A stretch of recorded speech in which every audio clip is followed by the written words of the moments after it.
Hello students, तो चलिए शुरू करते हैं हमारा आज का वीडियो।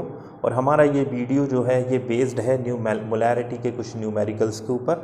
तो मोलैरिटी जो हमने लास्ट वीडियो में हमने मोलैरिटी क्या होती है, मोलैरिटी के फार्मूलेस क्या होते हैं, उसका स्ट्रेंथ के साथ और नॉर्मेलिटी के साथ क्या रिलेशन है, ये सारी की सारी चीज़ें हमने अपने लास्ट वीडियो में देखी थी। तो यदि आपने मोलैरिटी के फार्मूले के बारे में डिस्कशन नहीं किया है या वो वीडियो नहीं देखा है तो इस वीडियो या इन न्यूमेरिकल्स को सॉल्व करने के पहले आप वो वाला वीडियो ज़रूर देखें और उसके बाद फिर हम मोलैरिटी के न्यूमेरिकल्स को सॉल्व करेंगे। तो आइए शुरू करते हैं। तो ये जो क्वेश्चन है, चलिए सबसे पहले हम क्वेश्चन पढ़ लेते हैं। Calculate the molarity of 250 ml NaOH solution in which 5 gram NaOH is dissolve. तो यहाँ पर दो तीन चीज़ें आप सबसे पहले मेन देख लीजिएगा कि सबसे पहले 250 ml NaOH सॉल्यूशन लिया गया है। मतलब NaOH को जब नॉर्मली हमें सॉल्वेंट नहीं दिया जाता है तो हम ये मानकर चलते हैं कि उसे वाटर में घोला गया है। तो 5 ग्राम NaOH को यहाँ पर इतने वाटर में घोला गया है जिससे हमारा 250 ml सॉल्यूशन बन गया है। यहाँ पर ध्यान दीजिएगा, 250 ml वाटर नहीं दिया है उन्होंने, 250 ml सॉल्यूशन लिया है। क्या लिया है? 250 ml सॉल्यूशन लिया है। क्योंकि कई बार कुछ क्वेश्चंस में वो क्या करते हैं कि आपको सॉल्वेंट अलग दे देते हैं, सॉल्यूट अलग दे देते हैं, और ऐसी कंडीशन में वहाँ पर एक और चीज़ हमें करनी पड़ती है कि हमें टोटल वॉल्यूम ऑफ सॉल्यूशन निकालना पड़ जाता है। But most of the questions में जब आपको मोलैरिटी से रिलेटेड क्वेश्चंस आते हैं तो यहाँ पर आपको वॉल्यूम ऑफ सॉल्यूशन दिया जाता है। तो ये ज़रूर देख लीजिएगा क्वेश्चन को सॉल्व करने से पहले कि आपको जो वॉल्यूम दिया गया है वो सॉल्यूशन का दिया गया है या फिर सॉल्वेंट का दिया गया है। दूसरी चीज़, इन्होंने दिया है 5 ग्राम NaOH। मतलब ये है कि 5 ग्राम NaOH को लेकर के 250 ml सॉल्यूशन बनाया गया है। मतलब हमारा जो सॉल्यूट है वो NaOH है। सॉल्वेंट के बारे में कोई डिस्कशन नहीं है तो हम उसको वाटर ले सकते हैं, हालांकि उसकी आवश्यकता भी नहीं पड़ती है। टोटल सॉल्यूशन का वॉल्यूम हमारा 250 ml है। तो मोलैरिटी का जो फार्मूला होता है वो होता है WB upon molar mass V into 1000 volume of solution in ml। ये पूरा हमारा रिफाइंड फार्मूला था। हमने 3-4 और अलग अलग फार्मूले भी देखे थे। WB जो है वो weight of solvent, weight of solute है, वेट ऑफ सॉल्यूट है। यहाँ पर ध्यान रखिएगा, A हमेशा हम यूज़ करते हैं काय के लिए? सॉल्वेंट के लिए, और B हमेशा यूज़ करते हैं सॉल्यूट के लिए। तो जो भी टर्म B के साथ एसोसिएट हुए हैं वो हमें सॉल्यूट के बारे में बताएंगे। तो हमें वेट ऑफ सॉल्यूट और मोलर मास या मोलर मास ऑफ सॉल्यूट, ये दोनों चीज़ें लेनी है। तो वेट ऑफ सॉल्यूट में हम यहाँ पर वैल्यू पुट करेंगे 5। मोलर मास की वैल्यू जो NaOH का मोलर मास होता है वो होता है 40। कैसे होता है? Na23 16 होता है ऑक्सीजन और 1 होता है हाइड्रोजन। तो टोटल मिला करके NaOH का जो मोलर मास हो जाता है वो हो जाता है 60 ग्राम। मॉलिक्यूलर मास कहेंगे, जो टोटल मोलर मास हो जाता है वो हो जाता है 40 ग्राम। मॉलिक्यूलर मास की यदि हम बात करते हैं तो हम इसको लिखते हैं 40U, लेकिन मोलर मास ग्राम में लिया जाता है तो 40 ग्राम मोलर मास यहाँ पर हो जाएगा। तो 5 gram divided by 40 gram into 1000 divided by 250, ये 250 ml सॉल्यूशन है। इसको जब हम कम्प्लीटली सॉल्व करते हैं तो हमारे पास आंसर आता है 0.5 मोल पर लीटर। इसका मतलब है कि जो हमें मटेरियल दिया गया है और सॉल्यूशन दिया गया है उसके पर लीटर में 0.5 NaOH के मोल डिज़ोल्व हैं। कितने मोल डिज़ोल्व हैं?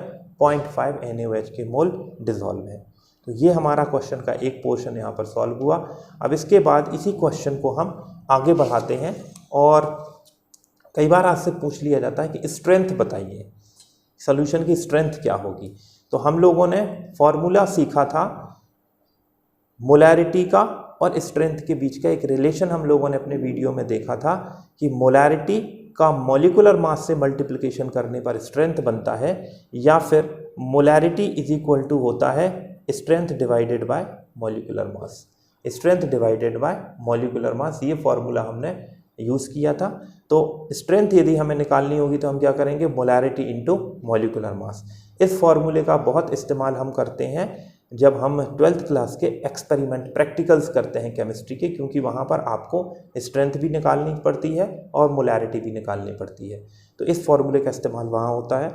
तो हमारी मोलैरिटी जो निकल के आई है वो निकल के आई है 0.5, मोलर मास जो निकल होता है NaOH का होता है 40। जब हमने इसको मल्टीप्लाई किया तो हमें निकल के आ गई यहाँ पर स्ट्रेंथ जो निकल के आ गई सोल्यूशन की वो आई 20 ग्राम पर लीटर। इसका मतलब ये है कि 1 लीटर सोल्यूशन में 20 ग्राम NaOH को यहाँ पर डिसॉल्व किया गया है। नेक्स्ट उसके बाद हम इसी क्वेश्चन में और आगे बढ़ करके नॉर्मेलिटी भी निकाल सकते हैं इसी सॉल्यूशन की जिसकी हमने मोलैरिटी निकाली थी। नॉर्मेलिटी और मोलैरिटी के बीच में एक रिलेशन होता है, यदि वो रिलेशन हमें मालूम है तो हम इस फॉर्मूले के थ्रू बिना ग्राम इक्विवेलेंट वेट को निकाले नॉर्मेलिटी भी निकाल सकते हैं। क्योंकि नॉर्मेलिटी निकालते समय दिक्कत ये आती है कि बच्चों को उनके इक्विवेलेंट वेट या इक्विवेलेंट मास पता नहीं होते हैं, जिसके कारण वो कंफ्यूज हो जाते हैं। तो यदि आपको नॉर्मेलिटी निकालनी है तो आप मोलैरिटी के रास्ते नॉर्मेलिटी भी निकाल सकते हैं। नॉर्मेलिटी का फॉर्मूला होता है normality is equal to molarity into n factor या वैलेंसी फैक्टर।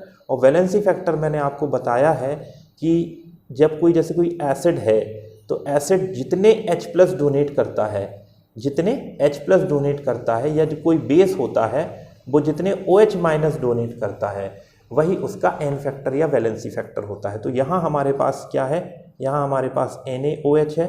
NaOH एक OH- क्या करता है, रिलीज करता है, तो इसका एन फैक्टर होगा 1। तो नॉर्मेलिटी निकालने के लिए हमको मोलैरिटी इंटू एन फैक्टर करना है। नॉर्मेलिटी इज इक्वल टू हो जाएगा 0.05 इंटू 1, क्योंकि NaOH का जो एन फैक्टर होता है वो क्या होता है, 1 होता है। तो इस तरीके से नॉर्मेलिटी भी क्या निकल के आएगी, 0.5 ग्राम इक्विवेलेंट पर लीटर। नॉर्मेलिटी की जो यूनिट होती है वो होती है ग्राम इक्विवेलेंट पर लीटर। नॉर्मेलिटी को आप अलग नॉर्मेलिटी का जो वीडियो है उसमें समझेंगे, बट नॉर्मेलिटी और मोलैरिटी के बीच इस रिलेशन से आप नॉर्मेलिटी को भी निकाल सकते हो। तो ओवरऑल हम इस क्वेश्चन को देखें तो हमने इस क्वेश्चन में क्या क्या कैलकुलेट किया है। ओवरऑल हमने इस क्वेश्चन में सबसे पहले तो दिए गए 5 ग्राम वेट के आधार पे 250 ml के आधार पे सबसे पहले सॉल्यूशन की क्या निकाली है, सबसे पहले हमने सॉल्यूशन की मोलैरिटी कैलकुलेट करी थी। ये हमारा मोलैरिटी का आंसर था, ये मोलैरिटी थी। मोलैरिटी कैलकुलेट करने के बाद हमने इसकी स्ट्रेंथ भी कैलकुलेट करी। फॉर्मूला था strength is equal to molarity into molar mass. और इसको निकालने के बाद हमने उसी वैल्यूज़ और सब चीज़ों से उस सॉल्यूशन की नॉर्मेलिटी भी निकाल ली, क्योंकि नॉर्मेलिटी का फॉर्मूला होता है मोलैरिटी इंटू एन फैक्टर या फिर वैलेंसी फैक्टर। NaOH के लिए वैलेंसी फैक्टर या एन फैक्टर की वैल्यू थी 1, तो 1 का मल्टीप्लिकेशन करने से जो नॉर्मेलिटी निकल के आई है वही हमारी मोलैरिटी निकल के आई है। तो ये था हमारा आज का वीडियो जिसमें हमने मोलैरिटी, स्ट्रेंथ, नॉर्मेलिटी तीनों के रिलेशन से रिलेटेड एक न्यूमेरिकल को सॉल्व किया है। अब अगली क्लास में हम एक और अगले नए न्यूमेरिकल के साथ एक नए वीडियो के साथ मिलेंगे।